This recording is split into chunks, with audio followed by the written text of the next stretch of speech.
Sherlock Holmes in The Adventure of the Blue Carbuncle. I had called upon my friend Sherlock Holmes upon the second morning after Christmas, with the intention of wishing him the compliments of the season. He was lounging upon the sofa in a purple dressing-gown, a pipe-rack within his reach upon the right, and a pile of crumpled morning papers, evidently newly studied, near at hand. Beside the couch was a wooden chair, and on the angle of the back hung a very seedy and disreputable hard felt hat, much the worse for wear, and cracked in several places. A lens and a forceps lying upon the seat of the chair suggested that the hat had been suspended in this manner for the purpose of examination. "You are engaged," said I. "Perhaps I interrupt you." "Not at all. I am glad to have a friend with whom I can discuss my results. The matter is a perfectly trivial one." He jerked his thumb in the direction of the old hat. "But there are points in connection with it which are not entirely devoid of interest, and even of instruction." I seated myself in his armchair and warmed my hands before his crackling fire, for a sharp frost had set in, and the windows were thick with the ice crystals. "I suppose," I remarked, "that homely as it looks, this thing has some deadly story linked on to it, that it is the clue which will guide you in the solution of some mystery and the punishment of some crime." No crime," said Sherlock Holmes, laughing. "Only one of those whimsical little incidents which will happen when you have 4,000,000 human beings all jostling each other within the space of a few square miles.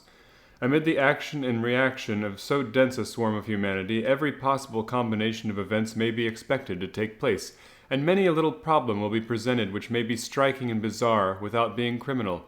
We have already had experience of such." "So much so," I remarked, "that of the last 6 cases which I have added to my notes, 3 have been entirely free of any legal crime." "Precisely. You allude to my attempt to recover the Irene Adler papers, to the singular case of Miss Mary Sutherland, and to the adventure of the man with the twisted lip. Well, I have no doubt that this small matter will fall into the same innocent category. You know Peterson, the commissioner?" "Yes. It is to him that this trophy belongs." "It is his hat." No, he found it. Its owner is unknown. I beg that you will look upon it not as a battered billycock, but as an intellectual problem. And, first, as to how it came here. It arrived upon Christmas morning, in company with a good fat goose, which is, I have no doubt, roasting at this moment in front of Peterson's fire. The facts are these. About 4 o'clock on Christmas morning, Peterson, who as you know is a very honest fellow, was returning from some small jollification and was making his way homeward down Tottenham Court Road. In front of him he saw in the gaslight a tallish man walking with a slight stagger and carrying a white goose slung over his shoulder. As he reached the corner of Goodge Street, a row broke out between this stranger and a little knot of roughs. One of the latter knocked off the man's hat, on which he raised his stick to defend himself, and swinging it over his head, smashed the shop window behind him. Peterson had rushed forward to protect the stranger from his assailants, but the man, shocked at having broken the window and seeing an official-looking person in uniform rushing towards him, dropped his goose, took to his heels, and vanished amid the labyrinth of small streets which lie at the back of Tottenham Court Road. The roughs had also fled at the appearance of Peterson, so that he was left in possession of the field of battle, and also of the spoils of victory, in the shape of this battered hat and a most unimpeachable Christmas goose. Which surely he restored to their owner. My dear fellow, there lies the problem. It is true that "For Mrs. Henry Baker" was printed upon a small card which was tied to the bird's left leg, and it is also true that the initials H.B. are legible upon the lining of this hat, but as there are some thousands of Bakers and some hundreds of Henry Bakers in this city of ours, it is not easy to restore lost property to any one of them. What, then, did Peterson do? He brought round both hat and goose to me on Christmas morning, knowing that even the smallest problems are of interest to me. The goose we retained until this morning, when there were signs that, in spite of the slight frost, it would be well that it should be eaten without unnecessary delay. Its finder has carried it off, therefore, to fulfill the ultimate destiny of a goose, while I continue to retain the hat of the unknown gentleman who lost his Christmas dinner. Did he not advertise? No. Then what clue could you have as to his identity? Only as much as we can deduce. From his hat. Precisely. But you are joking. What can you gather from this old battered felt? Here is my lens. You know my methods. What can you gather yourself as to the individuality of the man who has worn this article? I took the tattered object in my hands and turned it over rather ruefully. It was a very ordinary black hat of the usual round shape, hard and much the worse for wear. The lining had been of red silk, but was a good deal discolored. There was no maker's name, but as Holmes had remarked, the initials H.B. were scrawled upon one side. It was pierced in the brim for a hat securer, but the elastic was missing. For the rest, it was cracked, exceedingly dusty, and spotted in several locations, although there seemed to have been some attempt to hide the discolored patches by smearing them with ink.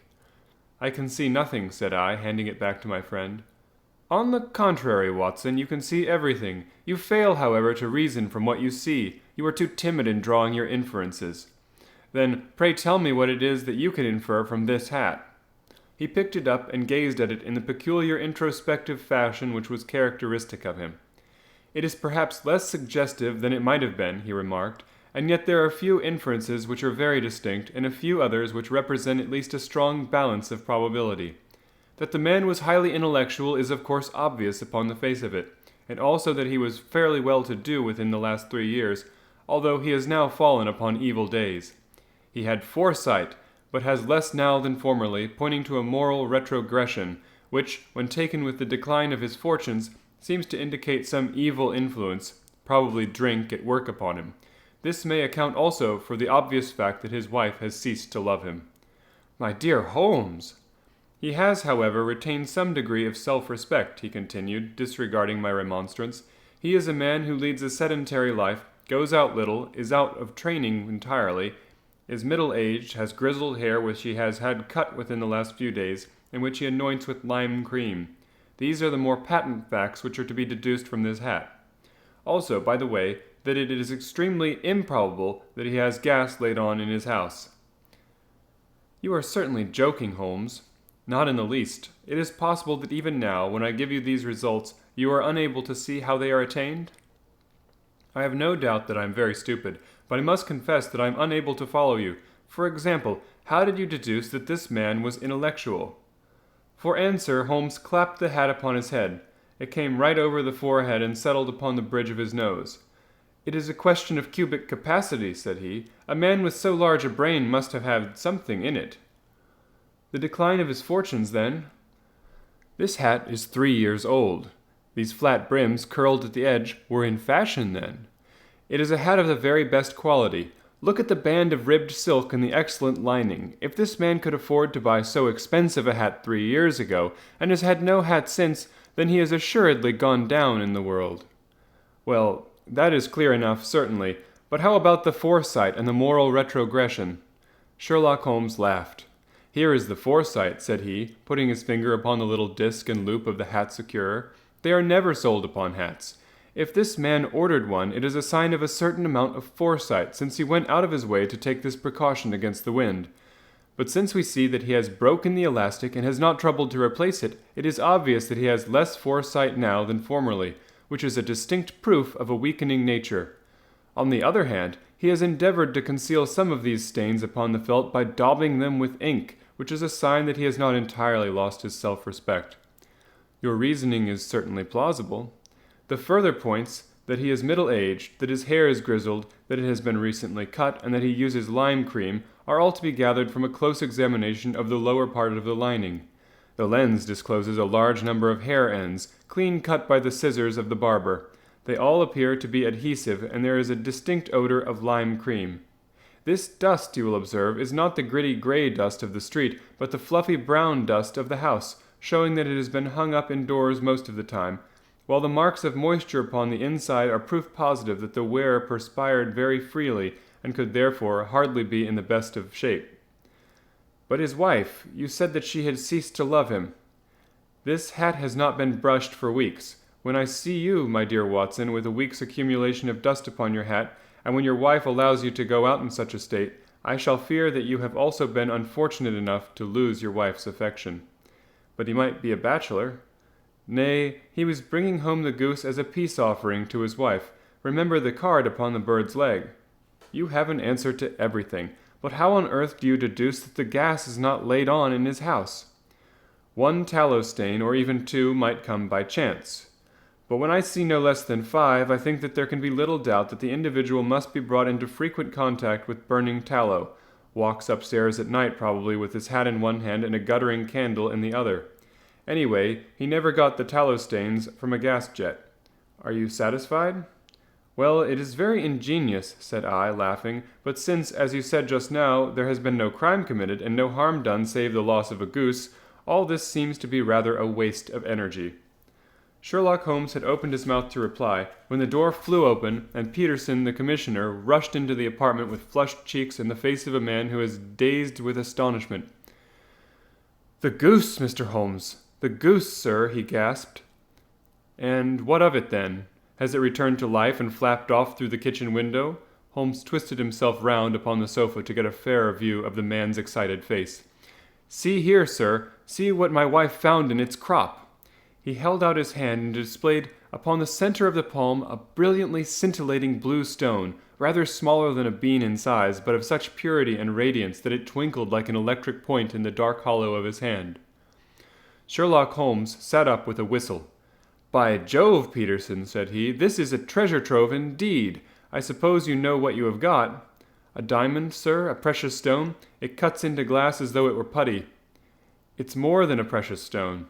It's the precious stone." "Not the Countess of Morcar's Blue Carbuncle," I ejaculated. "Precisely so. I ought to know its size and shape, seeing that I have read the advertisement about it in the Times every day lately. It is absolutely unique, and its value can only be conjectured, but the reward offered of £1,000 is certainly not within a 20th part of the market price." £1,000! Great Lord of mercy! The commissioner plumped down into a chair and stared from one to the other of us. "That is the reward, and I have reason to know that there are sentimental considerations in the background which would induce the Countess to part with half her fortune if she could but recover the gem." "It was lost, if I remember aright, at the Hotel Cosmopolitan," I remarked. "Precisely so, on December 22nd, just 5 days ago. John Horner, a plumber, was accused of having abstracted it from the lady's jewel case. The evidence against him was so strong that the case has been referred to the assizes. I have some account of the matter here, I believe." He rummaged amid his newspapers, glancing over the dates until at last he smoothed one out, doubled it over, and read the following paragraph. "Hotel Cosmopolitan jewel robbery. John Horner, 26, plumber, was brought up upon the charge of having upon the 22nd abstracted from the jewel case of the Countess of Morcar the valuable gem known as the Blue Carbuncle. James Ryder, upper attendant at the hotel, gave his evidence to the effect that he had shown Horner up to the dressing room of the Countess of Morcar upon the day of the robbery, in order that he might solder the second bar of the grate, which was loose. He had remained with Horner some little time, but had finally been called away. On returning, he found that Horner had disappeared, that the bureau had been forced open, and that the small morocco casket in which, as it afterwards transpired, the Countess was accustomed to keep her jewel, was lying empty upon the dressing-table. Ryder instantly gave the alarm, and Horner was arrested the same evening, but the stone could not be found either upon his person or in his rooms. Catherine Cusack, maid to the Countess, deposed to having heard Ryder's cry of dismay on discovering the robbery, and to having rushed into the room, where she found matters as described by the last witness. Inspector Bradstreet, B Division, gave evidence as to the arrest of Horner, who struggled frantically and protested his innocence in the strongest terms. Evidence of a previous conviction for robbery having been given against the prisoner, the magistrate refused to deal summarily with the offence, but referred it to the assizes. Horner, who had shown signs of intense emotion during the proceedings, fainted away at the conclusion and was carried out of court. So much for the police court," said Holmes thoughtfully, tossing aside the paper. "The question for us now to solve is the sequence of events leading from a rifled jewel case at one end to the crop of a goose in Tottenham Court Road at the other. You see, Watson, our little deductions have suddenly assumed a much more important and less innocent aspect. Here is the stone. The stone came from the goose, and the goose came from Mr. Henry Baker, the gentleman with the bad hat and all the other characteristics with which I have bored you. So now we must set ourselves very seriously to finding this gentleman and ascertaining what part he has played in this little mystery. To do this, we must try the simplest means first, and these lie undoubtedly in an advertisement in all the evening papers. If this fail, I shall have recourse to other methods. What will you say? Give me a pencil and that slip of paper. Now then. Found at the corner of Goodge Street, a goose in a black felt hat. Mr. Henry Baker can have the same by applying at 6:30 this evening at 221B Baker Street. That is clear and concise. Very. But will he see it? Well, he is sure to keep an eye on the papers, since to a poor man the loss was a heavy one. He was clearly so scared by his mischance in breaking the window and by the approach of Peterson that he thought of nothing but flight, but since then he must have bitterly regretted the impulse which caused him to drop his bird. Then again, the introduction of his name will cause him to see it, for everyone who knows him will direct his attention to it. Here you are, Peterson. Run down to the advertising agency and have this put in the evening papers. In which, sir? Oh, in the Globe, Star, Pall Mall, St. James, Evening News, Standard, Echo, and any others that occur to you.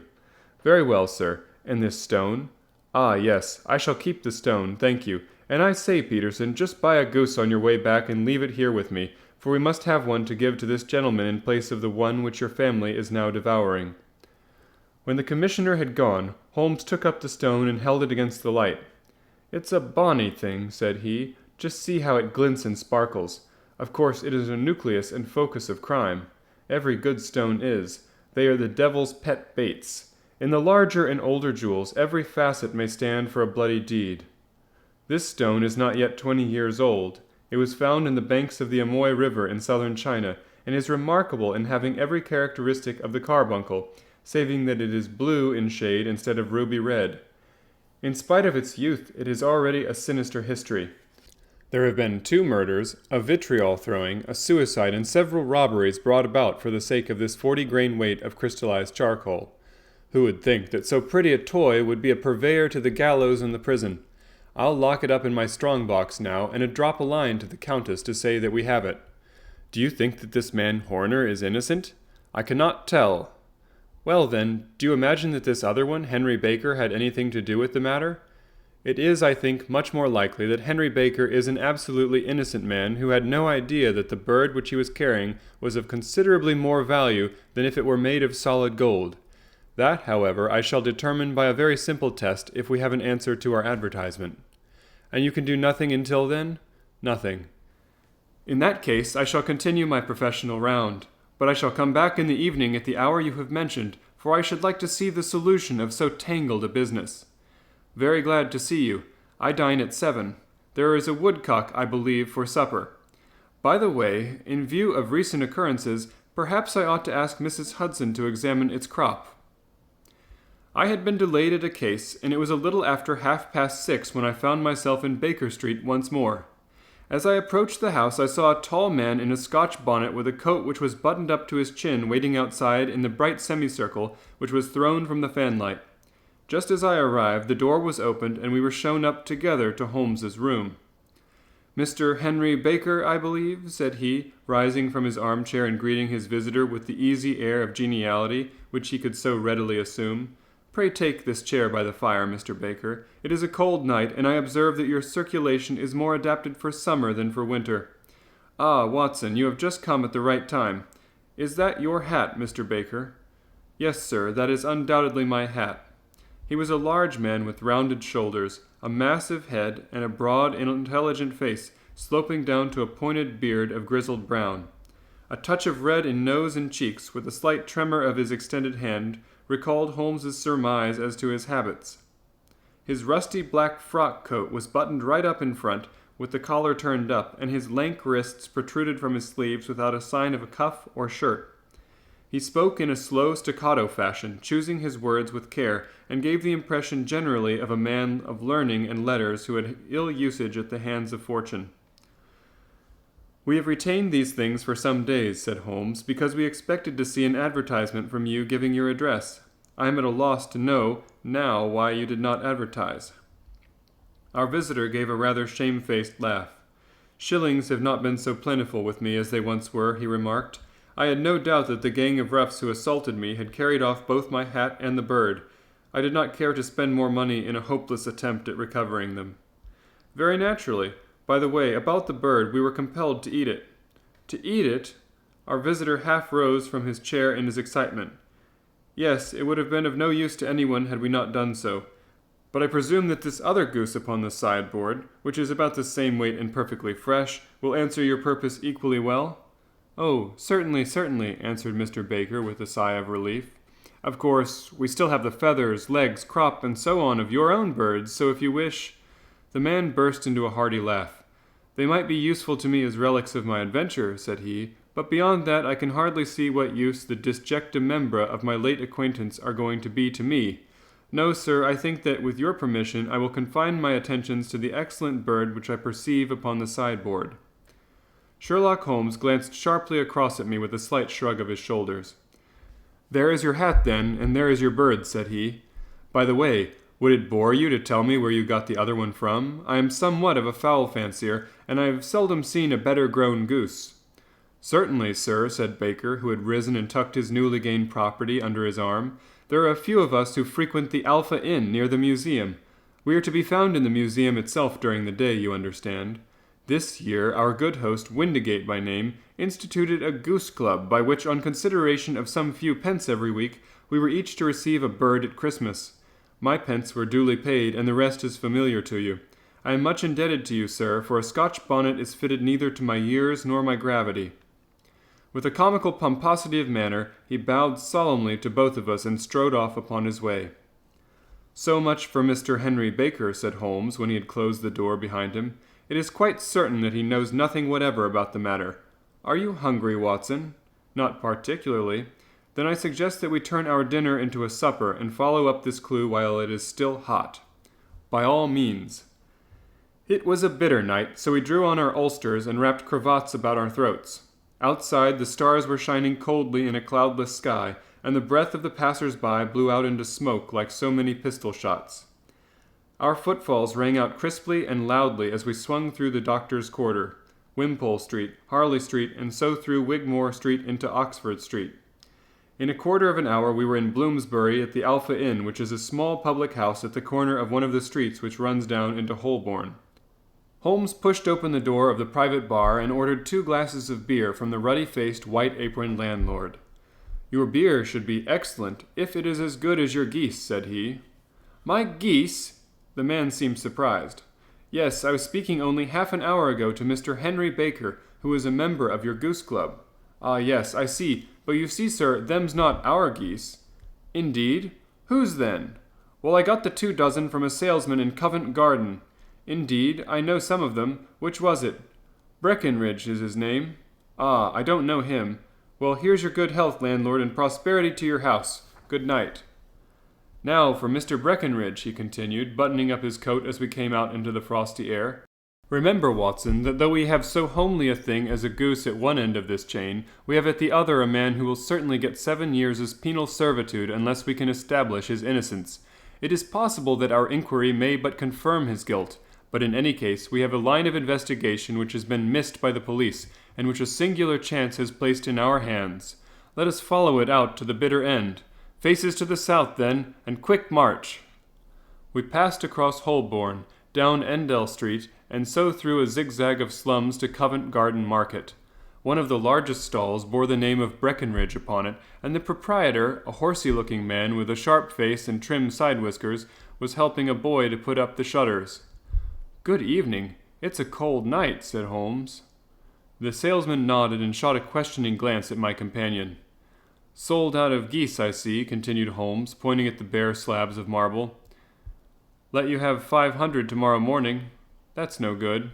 "Well, there's some on the stall with the gas flare." "Ah, but I was recommended to you." "Who by?" "The landlord of the Alpha." "Oh, yes, I sent him a couple of dozen." "Fine birds they were, too. Now where did you get them from?" To my surprise, the question provoked a burst of anger from the salesman.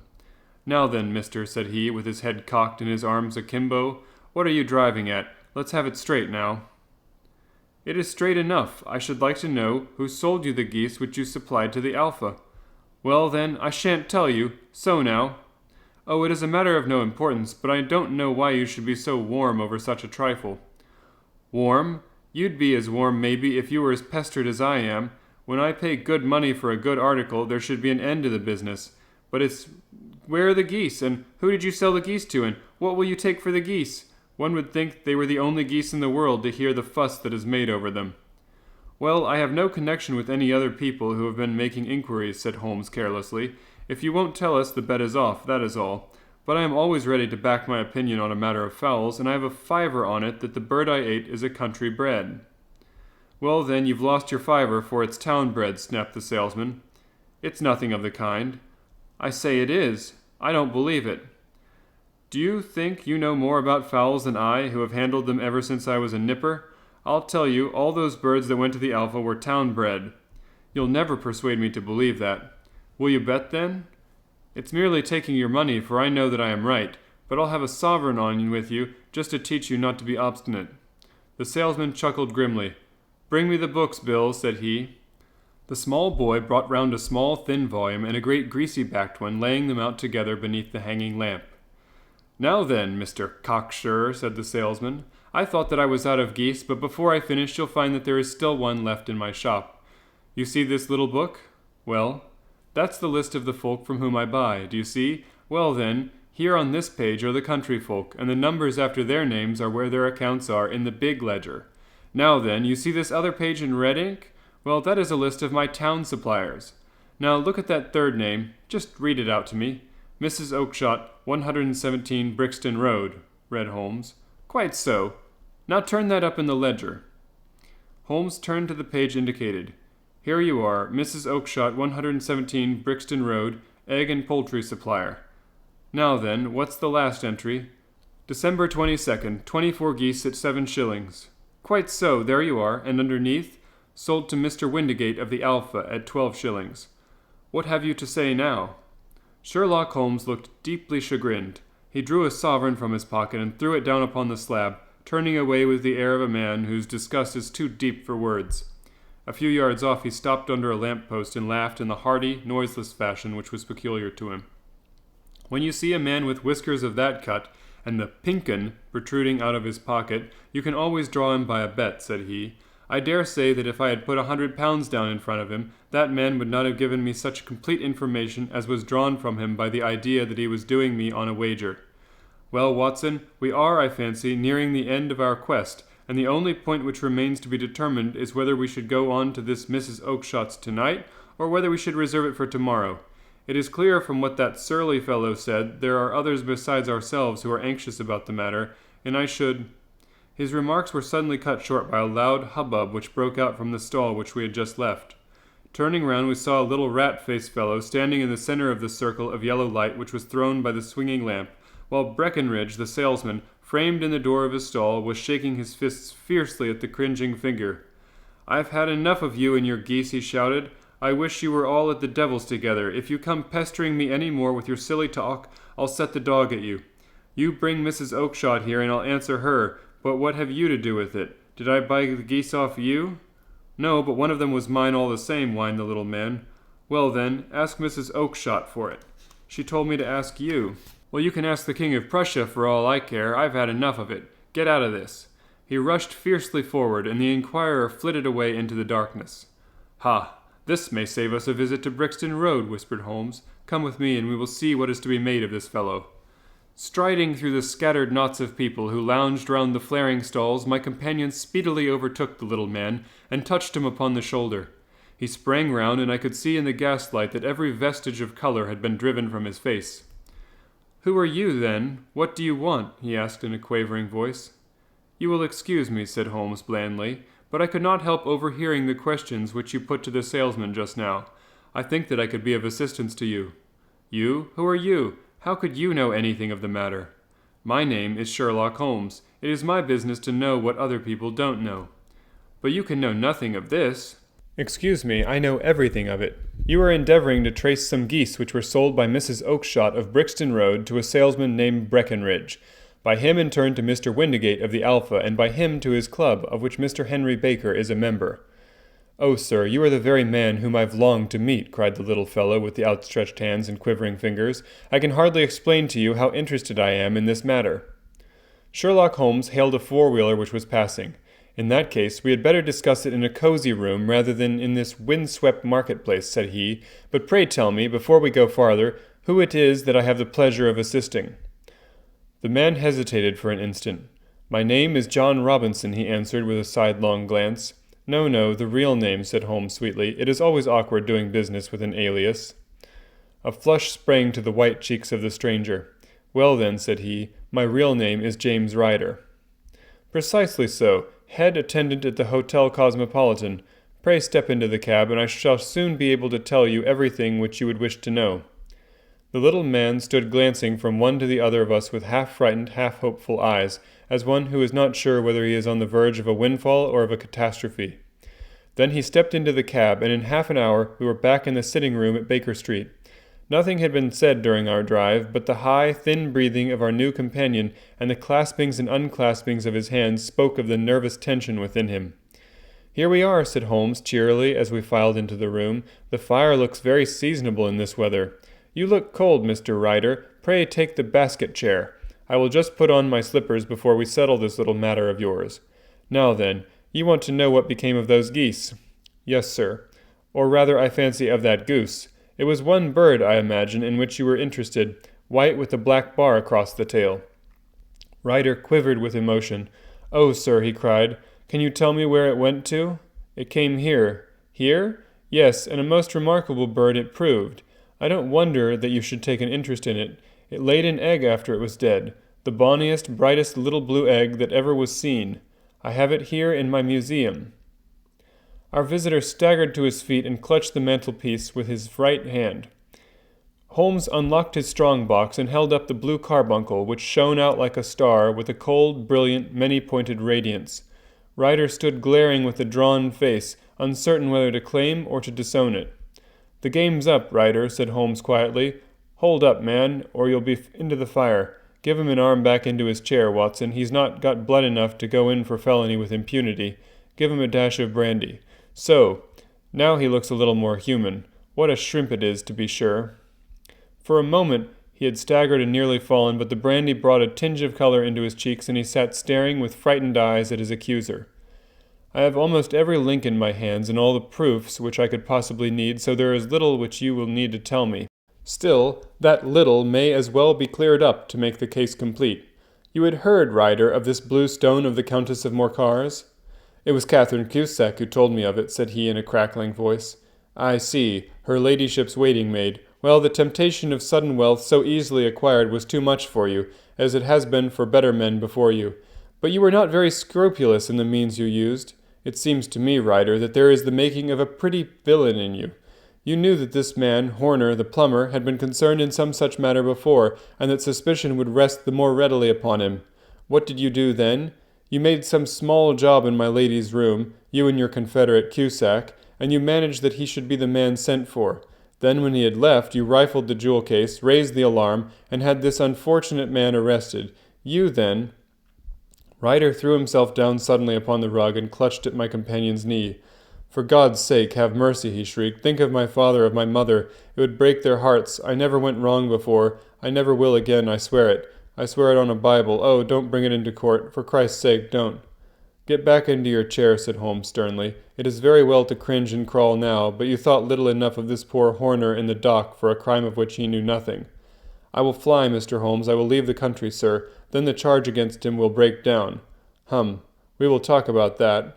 And now let us hear a true account of the next act. How came the stone into the goose, and how came the goose into the open market? Tell us the truth, for there lies your only hope of safety." Ryder passed his tongue over his parched lips. "I will tell you it just as it happened, sir," said he. "When Horner had been arrested, it seemed to me that it would be best for me to get away with the stone at once, for I did not know at what moment the police might not take it into their heads to search me and my room. There was no place about the hotel where it would be safe. I went out, as if on some commission, and I made for my sister's house. She had married a man named Oakshott and lived in Brixton Road, where she fattened fowls for the market. All the way there every man I met seemed to be a policeman or a detective, and for all that it was a cold night, the sweat was pouring down my face before I came to the Brixton Road. My sister asked me what was the matter and why I was so pale, but I told her that I had been upset by the jewel robbery at the hotel. Then I went into the backyard and smoked a pipe, and wondered what it would be best to do.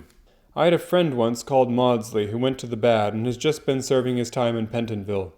One day he had met me and fell into talk about the ways of thieves and how they could get rid of what they stole. I knew that he would be true to me, for I knew one or two things about him, so I made up my mind to go right on to Kilburn, where he lived, and take him into my confidence. He would show me how to turn the stone into money, but how to get to him in safety. I thought of the agonies I had gone through in coming from the hotel. I might at any moment be seized and searched, and there would be the stone in my waistcoat pocket. I was leaning against the wall at the time and looking at the geese which were waddling about round my feet, and suddenly an idea came into my head which showed me how I could beat the best detective that ever lived. My sister had told me some weeks before that I might have the pick of her geese for a Christmas present, and I knew that she was always as good as her word. I would take my goose now, and in it I would carry my stone to Kilburn. There was a little shed in the yard, and behind this I drove one of the birds, a fine big one, white with a barred tail. I caught it, and prying its bill open, I thrust the stone down in its throat as far as my finger could reach. The bird gave a gulp, and I felt the stone pass along its gullet and down into its crop. But the creature flapped and struggled, and out came my sister to know what was the matter. As I turned to speak to her, the brute broke loose and fluttered off among the others. "Whatever were you doing with that bird, Jem?" says she. "Well," said I, "you said you'd give me the one for Christmas, and I was feeling which one was the fattest." "Oh," says she, "we've set yours aside for you. Jem's bird, we call it. It's the big white one over yonder. There's 26 of them, which makes one for you and one for us and 2 dozen for the market." "Thank you, Maggie," says I, "but if it's all the same to you, I'd rather have the one that I was handling just now." "The other is a good 3 pounds heavier," said she, "and we fattened it expressly for you." "Never mind, I'll have the other. I'll take it now," said I. "Oh, just as you like," said she, a little huffed. "Which is it you want, then?" "That white one with the barred tail, right in the middle of the flock." "Oh, very well. Kill it and take it with you." Well, I did what she said, Mr. Holmes, and I carried the bird all the way to Kilburn. I told my pal what I had done, for he was a man that it was easy to tell a thing like that to. He laughed until he choked, and we got a knife and opened the goose. My heart turned to water, for there was no sign of the stone, and I knew that some terrible mistake had occurred. I left the bird, rushed back to my sister's, and hurried into the backyard. There was not a bird to be seen there. "Where are they all, Maggie?" I cried. "Gone to the dealers, Jem." "Which dealers?" "Breckenridge of Covent Garden." "But was there another with a barred tail?" I asked. "The same as the one I chose?" "Yes, Jem, there were 2 barred tail ones, and I could never tell them apart." Well then, of course I saw it all, and I ran off as hard as my feet would carry me to this man Breckenridge. But he had sold the lot at once, and not one word would he tell me as to where they had gone. You heard him yourselves tonight. Well, he has always answered me like that. My sister thinks that I am going mad. Sometimes I think that I am myself. And now I am myself a branded thief, without ever having touched the wealth for which I sold my character. God help me, God help me. He burst into convulsive sobbing, with his face buried in his hands. There was a long silence, broken only by his heavy breathing and by the measured tapping of Sherlock Holmes's fingertips upon the edge of the table. Then my friend rose and threw open the door. "Get out," said he. "What, sir? Oh, heaven bless you! No more words. Get out." And no more words were needed. There was a rush, a clatter upon the stairs, the bang of a door, and the crisp rattle of running footfalls from the street. "After all, Watson," said Holmes, reaching up his hand for his clay pipe, "I am not retained by the police to supply their deficiencies. If Horner were in danger, it would be another thing, but this fellow will not appear against him, and the case must collapse. I suppose that I am commuting a felony, but it is just possible that I am saving a soul. This fellow will not go wrong again. He is too terribly frightened. Send him to jail now, and you will make him a jailbird for life. Besides, it is the season of forgiveness. Chance has put in our way a most singular and whimsical problem, and its solution is its own reward. If you will have the goodness to touch the bell, Doctor, we will begin another investigation in which, also, a bird will be the chief feature."